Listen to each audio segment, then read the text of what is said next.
تقریبا همه ما وقتی یک فیلم تریلر میبینیم خیلی زود تصمیم میگیریم که طرف کی باشیم. با یکی همزاد پنداری میکنیم، به یکی اعتماد میکنیم و یکی رو قربانی میدونیم. ذهنمون دوست داره زود تکلیفش رو با آدمهایی که میبینه روشن کنه.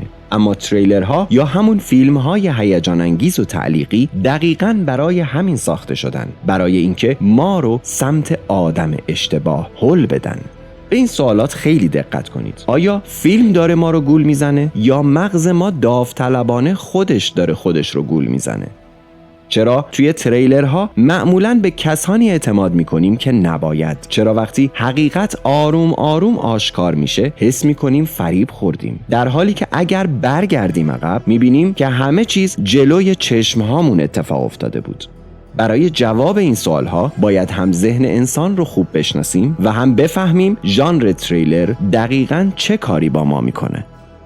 تریلر قبل از هر چیز ژانر قضاوته، نه قضاوت شخصیت ها، قضاوت تماشاگر. برخلاف درام که از ما میخواد همدل باشیم یا کمدی که اجازه میده فاصله بگیریم و بخندیم، تریلر ما رو وسط موقعیتی میگذاره که مجبور شیم تصمیم بگیریم، اون هم خیلی زود و با اطلاعات ناقص. تریلر با تعلیق کار میکنه، اما نه فقط تعلیق داستانی، تعلیق اخلاقی و روانی. فیلم به ما اطلاعات میده اما نه همه اطلاعات و ذهن ما از این خلأ متنفره، پس خودش شروع میکنه به پر کردن جاهای خالی. توی فیلمی مثل گانگر روایت طوری طراحی شده که ذهن ما خیلی زود دنبال یک طرف امن بگرده. این فیلم شما رو در دل یک معمای پیچیده قرار میده که هر لحظه ممکنه شخصیت ها رو اشتباه قضاوت کنید و شوکه بشید. فیلم به ما دروغ نمیگه، فقط زمان دونستن رو کنترل میکنه. شما بار اولی که این فیلم رو دیدید فکر کردید چه کسی میتونه قربانی باشه؟ حتما توی کامنت ها برام بنویسید. و در فیلمی مثل 7 ما همراه شخصیت ها فکر میکنیم داریم به حقیقت نزدیک میشیم. یک تریلر تاریک و روانشناختی که شما رو تا انتها با شوک و تعلیق نفسگیر درگیر میکنه. اما هرچی جلوتر میریم بیشتر در دام همون قضاوت های اولیه فرو میریم، نه چون فیلم دروغ میگه بلکه چون ذهن ما دوست داره روایت رو منسجم ببینه. یه نگاهی هم به فیلم بیسیک اینستینکت بندازیم، یک تریلر جنایی پرتنش و مرموز که شما رو درگیر بازی ذهن قاتل و شایعات میکنه و هر لحظه حدس زدن شخصیت ها سخت‌تر میشه. ذهن انسان با ابهام راحت نیست. وقتی اطلاعات کامل نباشه مغز بیکار نمیشینه، شروع میکنه به حدس زدن، وصل کردن و نتیجه گرفتن. این یک ضعف ذهنی نیست، یه مکانیسم بقاست. تریلر دقیقاً همینجا وارد میشه. توی فیلمی مثل The Silence of the Lambs هم حتی نوع قاب بندی و نگاه دوربین باعث میشه ناخودآگاه به بعضی شخصیت ها اعتماد کنیم و از بعضی دیگه بترسیم قبل از اینکه واقعاً دلیلی داشته باشیم. فیلمی که با ترکیب روانشناسی و تعلیق شما رو وارد ذهن قاتل و قربانی میکنه و هر لحظه درگیر حدس و گمان میشید. دوربین فقط واقعیت رو ثبت نمیکنه، قضاوت میسازه. اتفاقاً درباره همین موضوع توی پلیلیست عناصر سینمایی مفصل‌تر درباره نقش فیلم برداری صحبت کردیم. اگه از فیلم‌های خیلی معروف کمی فاصله بگیریم میرسیم به تریلرهایی که شاید کمتر دیده شده باشند اما از نظر منتقدین ارزش سینمایی بسیار بالایی دارن. فیلمی مثل The Vanishing محصول سال 1988 که با آرامش و سکوت جلو میره، تقریباً هیچ چیز رو توضیح نمیده و دقیقاً به همین دلیل تماشاگر رو وادار میکنه مدام قضاوت‌هاش رو بازبینی کنه. یک تریلر کلاسیک اروپایی که با سکوت و کمگویی ذهن شما رو به بازی میگیره و هر لحظه منتظر نقطه اوج خواهید بود. یا پریزنرز که ما رو اونقدر تحت فشار اخلاقی قرار میده که لحظه‌ای فراموش میکنیم داریم بر اساس ترس تصمیم میگیریم، نه حقیقت. فیلمی با تعلیق شدید و پیچیدگی اخلاقی که شما رو رو تا آخرین ثانیه درگیر میکنه و هر تصمیم شخصیت ها رو با دقت دنبال خواهید کرد. توی این تریلرها مسئله پیچ داستانی نیست، مسئله اینه که فیلم ما رو وادار میکنه با خودمون روبرو بشیم. وقتی به پایان یک تریلر خوب میرسیم، حس اصلی شوکه شدن نیست، حس اصلی اینه که میفهمیم چقدر زود مطمئن شده بودیم. پس شاید سوال درست این نباشه که چرا تریلر ما رو گول میزنه، بلکه این باشه که چرا ما دوست داریم زود قضاوت کنیم. تریلر یا همون فیلم‌های هیجان انگیز و تعلیقی ژانریه که با ترس ما از ابهام بازی میکنه، نه برای فریب دادن بلکه برای آشکار کردن. اگر دوست دارید این مسیر رو ادامه بدید، توی پلیلیست ژانرهای سینمایی قبلا درباره ژانر کمدی و ژانر درام ویدیو ساخته شده تا این تفاوت رو روشن‌تر با هم ببینید. و اگه میخواید این بازی ذهنی رو در عمل تجربه کنید، توی پلیلیست معرفی